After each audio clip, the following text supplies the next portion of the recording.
Welcome back, everybody, to Hot Mike here on this Thursday morning. WDAY Extra, KSFL. Hello, everybody in Sioux Falls, Inforum.com. Tyler Oaks, North Dakota State baseball coach, joining us in about a half hour. Preview tonight's opener with Northern Colorado. We know earlier this week all of our oxygen was spent on Missouri State's announcement of them moving from FCS to FBS football and Conference USA. It did not go missed, at least by me. The other big news out of the FCS was the announcement by the University of Richmond that they are picking up and leaving the CAA in football and moving to the Patriot League. I think there was some eyebrows raised certainly here. I'm really interested about the reaction back east. There's only one guy to ask about it, the man who broke the story, who's covered FCS football forever. He's a great guest. We've had him on a couple times, especially on our old radio show. John O'Connor, who covers Richmond for the Richmond Times-Dispatch, joins us here this morning. Can I still call it the Colonial, or are people going to get mad at me about that?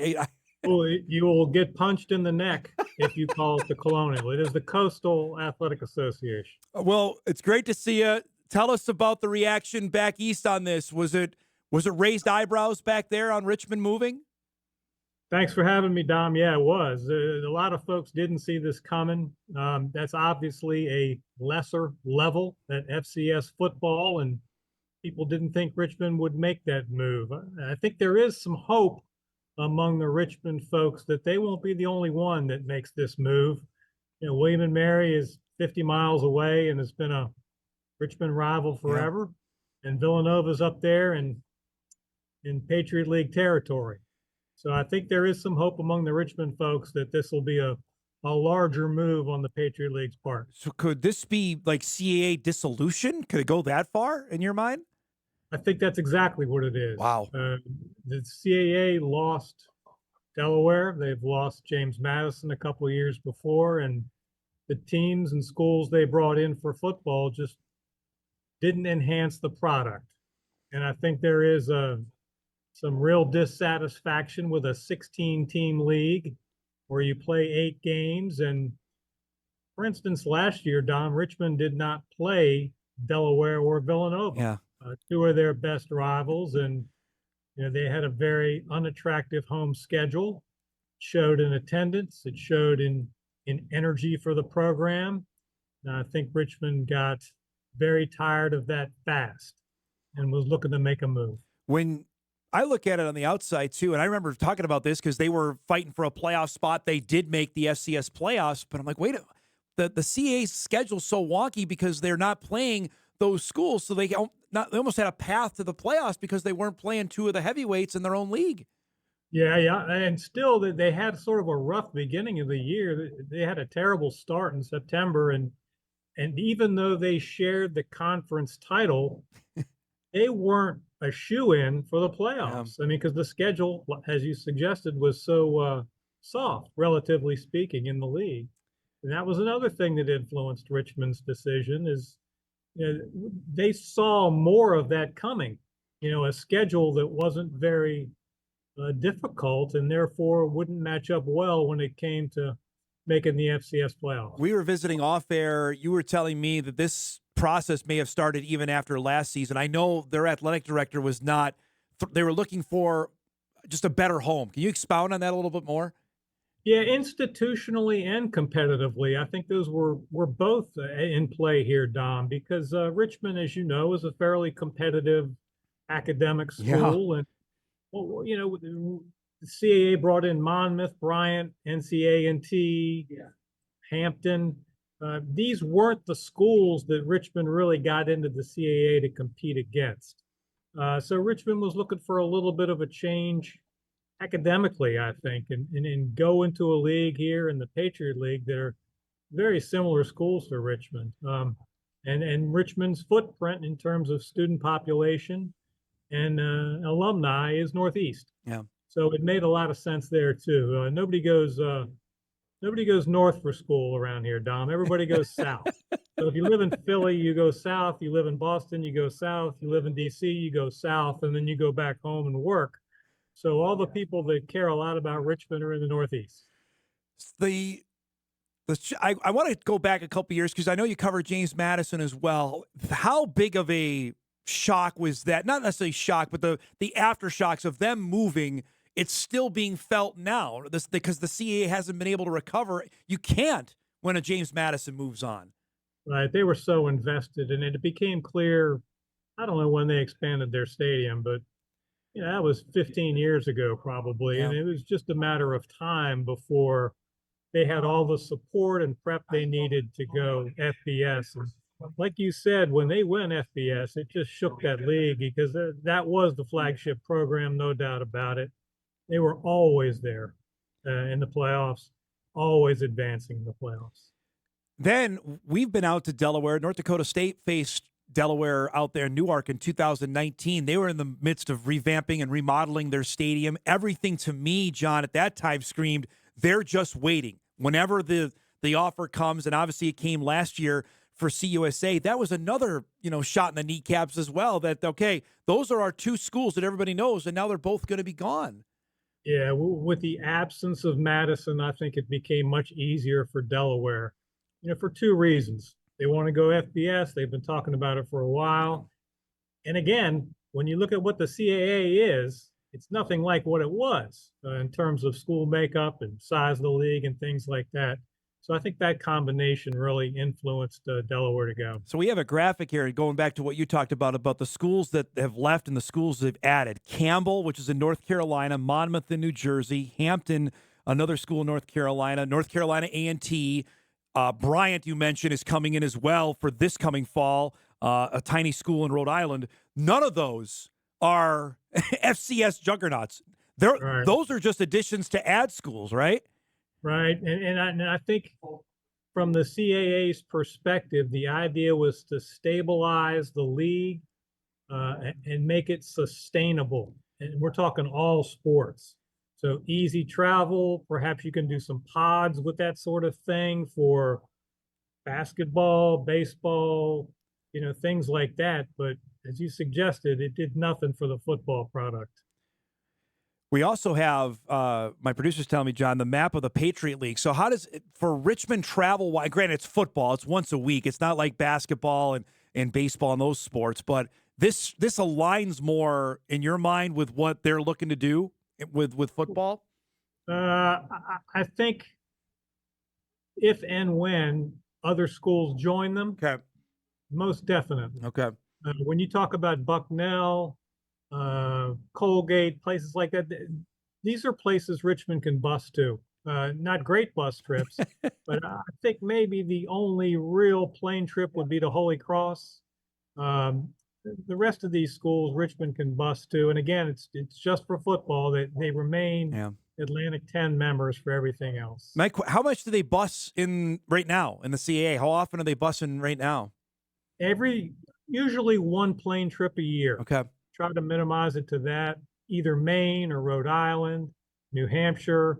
Not all three at one year. They try to break it up so you only have one plane trip a year. I think the question out here as well, because North Dakota State has faced a handful of Patriot schools. Colgate, I think, was the most recent in the playoffs in 2018. Has the league enhanced its scholarships? Have they got up to the max equivalency of 63 that's allowed in FCS? Do you know that?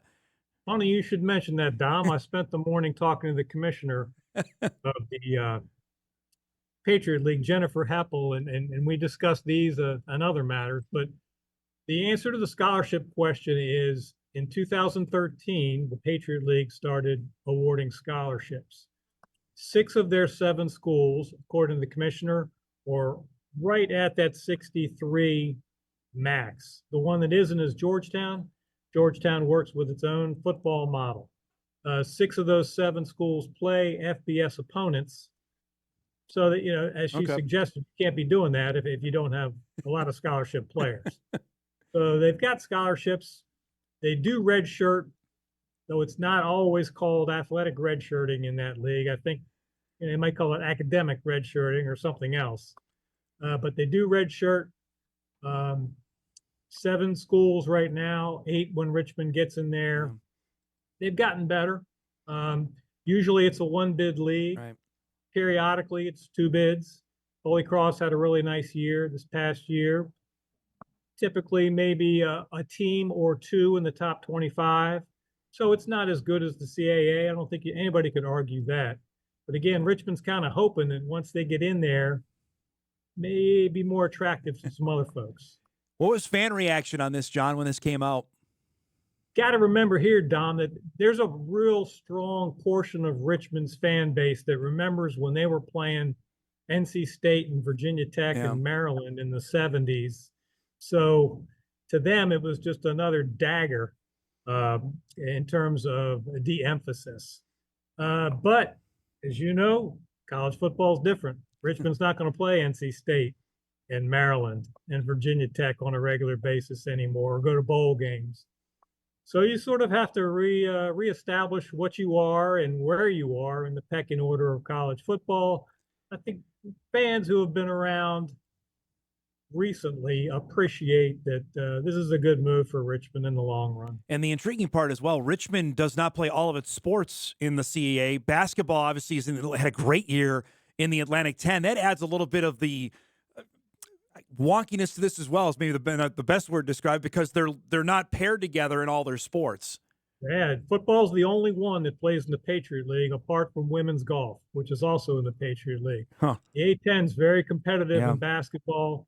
And, part of this, although Richmond did not say this when I asked the question, you get into the name, image, and likeness aspect of this. And how much money do you need to put aside to have basketball players that can compete in the Atlantic 10 now? And how might that affect the total budget of your athletics program? You have to save money in football to pay your basketball players. Right. Richmond says that wasn't the case, but they're up around $500,000 now for a budget, NIL budget for men's hoops. So and increasing. So you got to have that money, and football doesn't get nearly as much of the shine as basketball at the University of Richmond. Two questions for you. I want to let you go. Use your crystal ball here. In 2 years, is the CAA still around? I think it is. In a sort of diluted form. I think they've protected themselves in terms of having so many members now. Yeah, right. That it will survive. Yeah. They'll have 16 football playing members here. Wow. This season. That's crazy. Yeah, it is. The last thing I want to ask, just we follow FCS so tightly here, and seeing the schools leave on the East Coast, I'm curious your thoughts of where FCS is right now. With the teams that have left, where is the division in your mind as a whole? My sense is, and I'm not the only one who said this, is that group of five and the FCS's top level will merge at some point. We'll be in the same league. The MAC, the Sun Belt, Conference USA, North Dakota State, maybe Richmond, maybe some other FCS schools with consistently successful programs will be on the same level. I just don't see that group of five level being much different than top level of FCS in a few years. You're the man. It's great to see you again. Thanks so much for giving us the intel. Be well. Have a great summer. We'll talk when football season gets cranked up, okay?